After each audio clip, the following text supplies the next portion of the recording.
కొండా సురేఖ మంత్రి పదవి తొలగింపుపై రాజకీయ వర్గాల్లో చర్చ జరుగుతోంది. కొండా సురేఖ కుటుంబానికి వ్యతిరేకంగా అందరూ ఒక్కటయ్యారు. కొండా సురేఖను మంత్రి పదవి నుంచి బర్తరఫ్ చేయాలని డిమాండ్ చేస్తున్నారు. అయితే కొండా సురేఖ మీద చర్యలు తీసుకుంటే కట్టుబాటు తప్పిన మిగిలిన ఎమ్మెల్యేలు కోమటిరెడ్డి రాజగోపాల్ రెడ్డి, అనిరుద్ రెడ్డిపై కూడా చర్యలు తీసుకోవాల్సి ఉంటుంది. లేకుంటే బీసీ కార్డుతో కొండా సురేఖ పార్టీని ఇరకాటంలోకి పెట్టే అవకాశం ఉంది. అందుకే కొండా సురేఖ వ్యవహారాన్ని పరిశీలిస్తున్న నాయకత్వం ఏదో ఒక చర్య మాత్రం తీసుకోవాలని చూస్తోంది.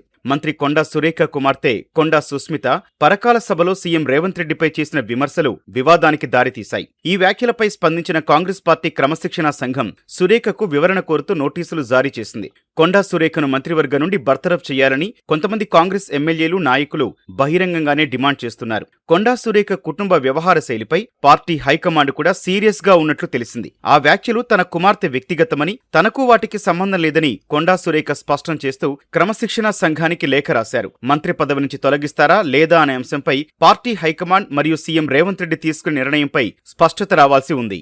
దళిత ఎమ్మెల్యేను అవమానపరిచిన సమయంలోనూ, ఇతర సామాజిక వర్గం నేతలను కించపరిచినప్పుడు ఒక్కటవ్వని కాంగ్రెస్ ఎమ్మెల్యేలు కొండా సురేఖ విషయంలో ఒక్కటవ్వడంపై కొంత వ్యతిరేకత వ్యక్తమయ్యే అవకాశం ఉందన్న చర్చ జరుగుతోంది. కానీ కొండా సురేఖపై చర్యలు తీసుకోవాలంటే అందుకు పార్టీ కొంత సాహసం చేయాల్సి ఉంటుంది. మిగిలిన క్రమశిక్షణ తప్పిన రెడ్డి సామాజిక వర్గం ఎమ్మెల్యేలు కోమటిరెడ్డి రాజగోపాల్ రెడ్డి, అనిరుద్ రెడ్డితో పాటు ప్రణాళికా సంఘం ఉపాధ్యక్షుడు చిన్నారెడ్డిపై చర్యలు తీసుకోకుండా కొండా సురేఖపై చర్యలు తీసుకుంటే అవి తప్పుడు సంకేతాలు వెళ్తాయా అన్న చర్చ జరుగుతోంది. తెలంగాణలో బలమైన బీసీ సామాజిక వర్గంలో వ్యతిరేకత వస్తే అది రాజకీయంగా ఇబ్బందిగా మారుతుంది. అందుకే కొండా సురేఖపై చర్యలు అంత సులువు కాదు. కాకుంటే ఇకపై ఎలాంటి దూకుడుగా వ్యవహరించకుండా కొంత కళ్ళెం వేయొచ్చన్న అభిప్రాయం ఎక్కువ మందిలో ఉంది.